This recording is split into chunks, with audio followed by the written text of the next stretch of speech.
కోల్కతాలోని ఆర్జికర్ మెడికల్ కాలేజ్లో హత్యకు గురైన ట్రైనీ డాక్టర్ కేసులో ఇప్పటి వరకు ఎన్నో దారుణాలు వెలుగు చూశాయి. ఈ దారుణ ఘటనకు సంబంధించిన వార్తలు సోషల్ మీడియాను షేక్ చేశాయి. యావత్ దేశం ఈ ఘటనపై స్పందిస్తూ ఆమెకు న్యాయం జరగాలని కోరుతున్నారు. బాధితురాలికి న్యాయం చేయాలని దేశవ్యాప్తంగా వైద్యులు ఆందోళన చేస్తున్నారు. వైద్య సేవలు నిలిపి కొవ్వొత్తులతో రోడ్లపై ర్యాలీలు చేస్తున్నారు. అలాగే ఈ కేసును సుప్రీంకోర్టు కూడా సుమోటాగా తీసుకొని విచారిస్తోంది. ఈ కేసులో దర్యాప్తు చేపట్టిన సిబిఐ తాజాగా సుప్రీంకోర్టుకు స్టేటస్ రిపోర్ట్ సమర్పించింది. ఈ కేసులో ఎన్నో విస్తుగొలిపే విషయాలను న్యాయస్థానం దృష్టికి తీసుకెళ్లింది. తాము వెళ్లేసరికి క్రైమ్ సీన్ మొత్తాన్ని మార్చేశారని సిబిఐ ప్రధానంగా ఆరోపించింది.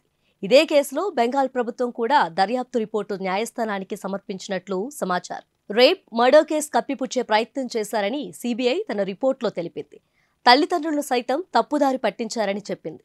బాధితురాలి శవదహనం తర్వాతే ఎఫ్ఐఆర్ నమోదు చేశారని సిబిఐ తెలిపింది. ఘటనాస్థలంలో ఆధారాలను ధ్వంసం చేశారని వెల్లడించింది.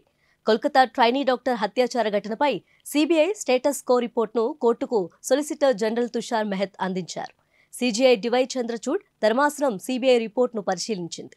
లోకల్ పోలీసుల నుంచి సేకరించిన సమాచారంతో పాటు సిబిఐ సేకరించిన ఆధారాలను కోర్టుకు సొలిసిటర్ జనరల్ అందించారు. సిబిఐ అందించిన స్టీల్ కవర్ స్టేటస్ రిపోర్టును సుప్రీంకోర్టు ధర్మాసనం పరిశీలించింది. ఘటన జరిగిన 5వ రోజు దర్యాప్తు రిపోర్టు తమ చేతికి అందించిన కోర్టుకు సొలిసిటర్ జనరల్ తెలిపారు. అప్పటికే క్రైమ్ సీన్ను మార్చేశారని తెలిపారు.